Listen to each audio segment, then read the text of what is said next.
I just want to say thank you all so much for coming. It's really beautiful to look out and just see all the love and support. And I know everybody's hurting in a different way, but thank you all for coming and showing support for Dave. He deserved it. Okay. I'm not going to share today on what a great dad, friend, or police officer David was. He was the absolute best, and you will hear more about that later. I want to share with all of you our love story. It is definitely God's story. It has marriage, unconditional love, hurt, sin, honesty, forgiveness, anger, loyalty, brokenness, and happiness. Some of you knew us as high school sweethearts and newlyweds. Some of you knew us during the middle of our marriage when I worked as a dispatcher, and some of you knew us the last couple of years. Wherever your journey began with us, you may have seen a different Nick and Dave. We met in high school in April 1998, a shy 17-year-old boy and an outgoing 15-year-old girl. We went on our first date in May, and we continued to date and became really good friends over that summer. We dated on and off the remainder of my high school years. He told me several times the last few years that he fell in love with me at 17, and he would love me until the day he died. We married in November 2002, and I moved out of my parents' home to live with him. I was 19 and he was 22, and we had no clue what marriage was really about. He grew up Baptist and I grew up Catholic. We were both believers, but we had different views of what marriage should look like. Dave knew that marriage was forever, no matter what. I, on the other hand, had an unrealistic fairy tale idea of what marriage should be. When we would fight, I would second guess if we made the right decision. Though we were going to a Baptist church, we were considered those Sunday church people. Emily was born a year and a half into our marriage, and Grace came 16 months later. Our little family was complete. During the middle of our marriage, we were going to a different Baptist church. We had a Sunday school class, but we did not grow in our marriage or form a deeper relationship with God. Dave worked evening shift, and I worked deep nights. We thought this was a good idea because the one of us always was with our kids. As we looked back several years later, this was a terrible idea for our marriage. We quickly became roommates that were raising children. We hardly saw each other because of our opposite shifts, and we slept at different times. Dave also worked part-times, and we didn't make time for each other. Our kids were our number one priority, and then our jobs, which sounds great, but as we would later find out, the priorities in a marriage should always be God first, spouse second, children, then work. Our marriage was falling apart. There was hurt, bitterness, and anger, and instead of talking about it, we just kept going on with life. A few years into this, I told Dave I wanted a divorce. I was completely honest with where I was at in our marriage and my reasons why I wanted out. Dave fought for me and refused to let me leave him. We were invited to go to Watermark, and I saw in the newsletter they had a marriage ministry called Reengage. During this time, Dave rated our marriage a 7, and I put us at a 3. Although we learned tools to better equip our marriage over the next few years, we continued to struggle, and God would not remain the top priority. 2 years ago this month, I told Dave I wanted a divorce. I was tired of living in a complacent marriage where work was still a priority. Dave told me to give him and our marriage one more chance, and he would prove to me that he could be the husband I needed him to be. And at the time of his death, 2 years later, he had not let me down one time. He started journaling and reading the Bible every day.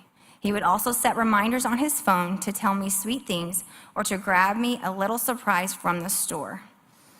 A few months later, he told me he felt God wanted me to leave my job where I was working mandatory 52-hour work weeks and either stay home or work part-time so we could have more time together. I'm not gonna lie, I was scared to walk away from a career I loved and to walk away from the set income. I chose to leave, and we put our faith in God that he would take care of us.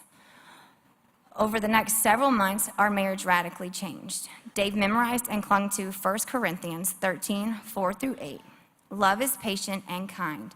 Love is not jealous or boastful or proud or rude. It does not demand its own way. It is not irritable. It keeps no record of being wronged. It does not rejoice about injustice, but rejoices whenever the truth wins out. Love never gives up, never loses faith, is always hopeful, and endures through every circumstance. Prophecy and speaking in unknown languages and special knowledge will become useless, but love will last forever. This would soon become our marriage verse. We got into a great community group at church. We were able to be brutally honest with them about our marriage struggles, and together we started building a marriage with God being the first priority and us being second. We read the Bible together, we went on date nights every week, and we got to go to bed together every night. Dave's faith grew so strong with God, and he loved me like Christ loved the church. He was truly a man of God. If you knew Dave, you knew he always loved our family. He always wanted to be home with us, and he would get excited over our family vacations and watching our kids play sports. He would use our story and share it with others. He told them to never make this job a priority over their wife and family. He told people to make sure they date and spoil their wives, even when they are tired. He wrote in his journal,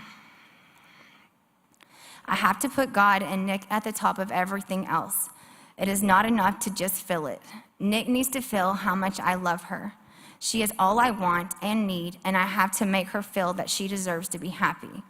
Make her happiness a priority over everything else." Dave loved me with everything he had, and he did everything he could to make me happy.